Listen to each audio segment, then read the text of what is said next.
ભાઈ આજે આપણે એક એવી સંસ્થામાં પહોંચી ગયા હતા જ્યાં નિરાધાર વ્યક્તિને અહીંયા સાચવવામાં આવે છે. ખુદ આપણે આ કાળુ દાદાને પૂછી જોઈએ કે અહીંયા ડેઈલીની પ્રવૃત્તિ શું થાય છે અને સંસ્થાનું નામ શું છે. કાળુ દાદા, સંસ્થાનું નામ જીવન સુંદર વૃદ્ધાશ્રમ ગરડાઘર.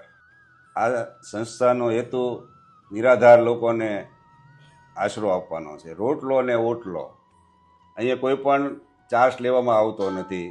જે વડીલો આવે છે દુખિયાઓ એમને અમે ફ્રી ઓફ ચાર્જમાં અહીંયા રાખીએ છીએ. સવારની પહેલી ધૂન શરૂ થાય 7 વાગે, પછી ચા નાસ્તો આપીએ છીએ, પછી બપોરનું જમવાનું છે, પછી 3 વાગે પાછો ચા નાસ્તો, સાંજના પાસે ધૂન હરિઓમ તત્સત જય ગુરુદત્તની, ત્યાર પછી જમવાનું હોય છે. કોઈ પણ બીમાર પડે તેમની ફ્રી ઓફ દવા કરવામાં આવે છે. કોઈ પણ આવે એને અમે અહીંયા નિરાધાર લોકોને રાખીએ. 2006ની અંદર આ સંસ્થાની સ્થાપના થઈ છે. તમારી કોઈ પણ આજુબાજુમાં કોઈ દુખિયા માણસો હોય તો તમે અહીંયા મૂકી શકો છો.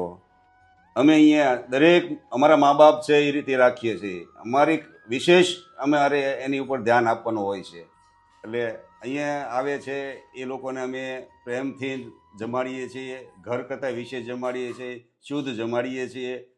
ચા પાણી નાસ્તો, દાળ ભાત શાક રોટલી, અવારનવાર ફરસાણ કે એવું દરરોજ હોય. એક ફિક્સ ન હોય કે ભાઈ આજ નકરું એક જ. સવારમાં પણ નાસ્તો જુદો જુદો હોય, બપોર પણ જુદું જુદું હોય, સાંજના પણ જુદું જુદું હોય. એ રીતની અમે અહીંયા પ્રવૃત્તિ કરીએ. કાળુ દાદા, આ જગ્યા પર અત્યારે કેટલા લોકો છે?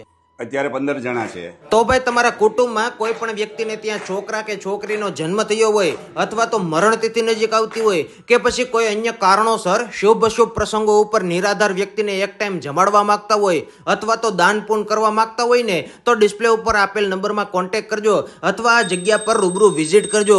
વિડીયોને લાઇક કરીને વધુમાં વધુ લોકો સાથે શેર કરજો જેથી કરીને નિરાધાર વ્યક્તિ સુધી આ વિડીયો પહોંચી શકે.